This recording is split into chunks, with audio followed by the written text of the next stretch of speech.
Mayong buntag sa inyo mga amigo, mga amiga at sa mga ka-trucking industry natin dyan sa Pilipinas. Ako nga pala si Amigo, isang truck helper.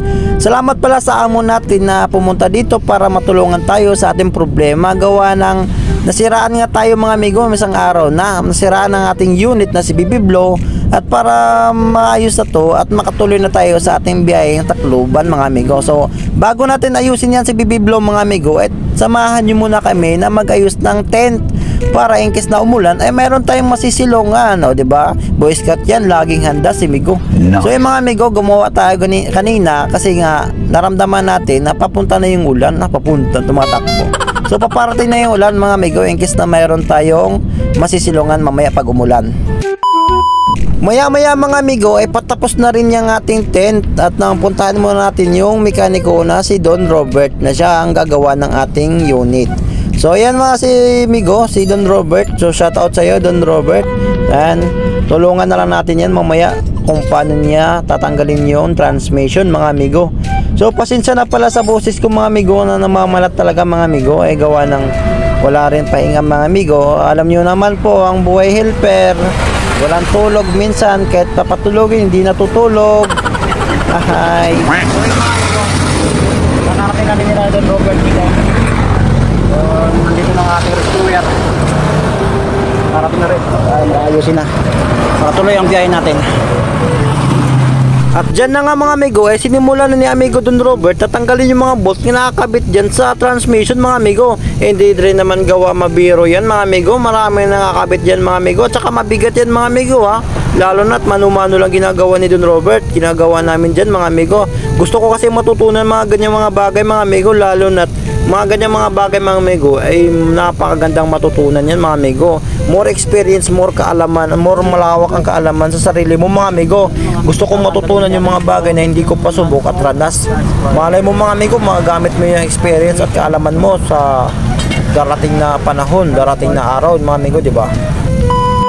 Ayun na nga mga amigo, kakasabi ko lang kanina na umulan, na sakaling dumating ulan. So mayroon naman tayong tent dyan, so iwas tayo sa basa.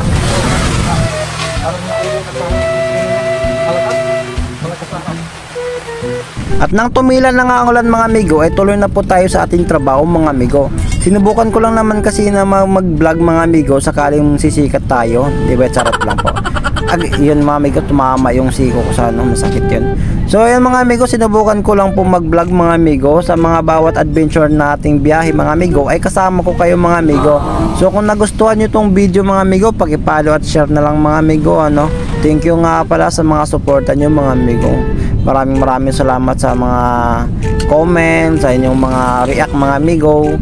Ayan o, isa na naman yung mga amigo ay isang masayang gawain, adventure, mga ganun mga amigo. Kasama ko kayo sa mga ganyan mga amigo. So maraming salamat. Hila. Lalay, gilid. Sige.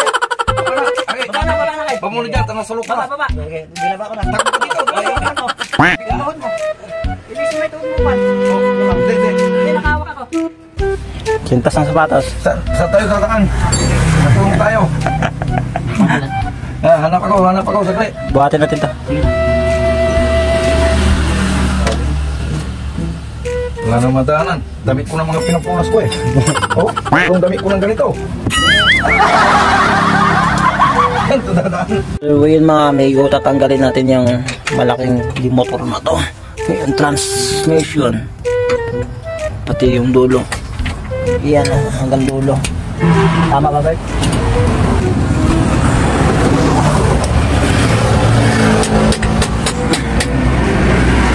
At nang matapos na natin tanggalin yung propeller niyan mga amigo, ay kasunod yan mga amigo, ay yung transmission niyan mga amigo, uhoblotin na namin yan mga amigo kasi natanggal na yung mga bolt yan. So bago natin yung hoblotin yan mga amigo, ay pinupulutan na namin ng kadena dyan mga amigo as a guide niya, sakaling pag natanggal na ay hindi na siya malalalag tuluyan sa baba.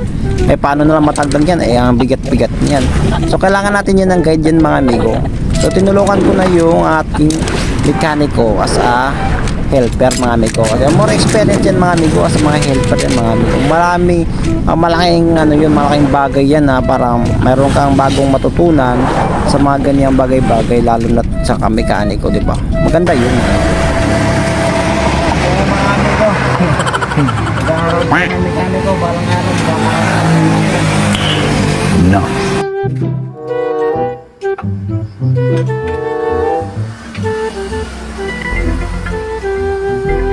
Yan mga amigo, grabe mga amigo, nahirapan talaga ako, nakahiga kasi ako dyan, hindi ako sanay sa mga ganyan mga amigo, pero gusto ko pa rin matutunan mga ganyan amigo. Tinanggal ko na yung mga ilang part niya ng bolt, so tinignan na ni Don Robert amigo, so okay naman na. At yan, ginaid na natin yung parang jack na yan mga amigo, kasi nga tatanggalin na yung transmission para di tuluyan malalaglag sa baba mga amigo. Si Don Robert na bala dun. Ayan mga amigo, salamat pala sa nagbigay ng beef. Ayan, thank you po sir, para kang isang sponsor. Thank you po, matry nga tong beef.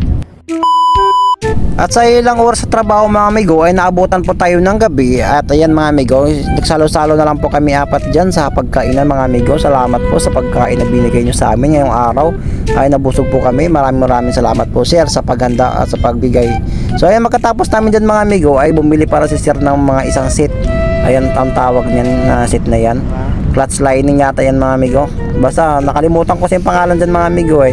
Kung alam nyo mga amigo, paki-comment na lang, na hindi ko na, kalimutan ko na mga amigo. Inayos na pala ni Don Robert dyan mga amigo para may kabit na yan doon sa transmission mga amigo. Ayan o, bagong bago yan mga amigo, maganda yan pagtakbo. So inayos yan mga amigo, pinalitan ng bago para wala nang problema dyan mga amigo. Hilis na kasi yung pala tong clutch lining niya mga amigo, marami na siyang durog, so bumili ng bago. So dyan mga amigo, inangat na namin dyan Don Robert amigo, at nang maikabit na yung bago dyan na clutch lining ba tawag nun. Basta yun na yung mga amigo, kayo na po mag ano dyan, pag-comment na lang kung anong tawag dun. Ayan, inadjustan ko na, kinabit ko na, pinahigpitan ko na.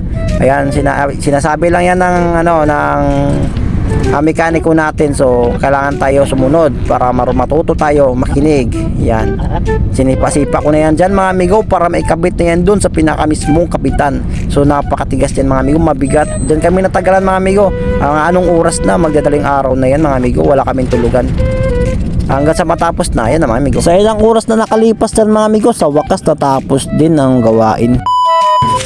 Nagawa ni Kwan Keno, booster, Hindi ako gumawa niyan. hangin, transmission, kuryente, propeller, adjuster sa clutch.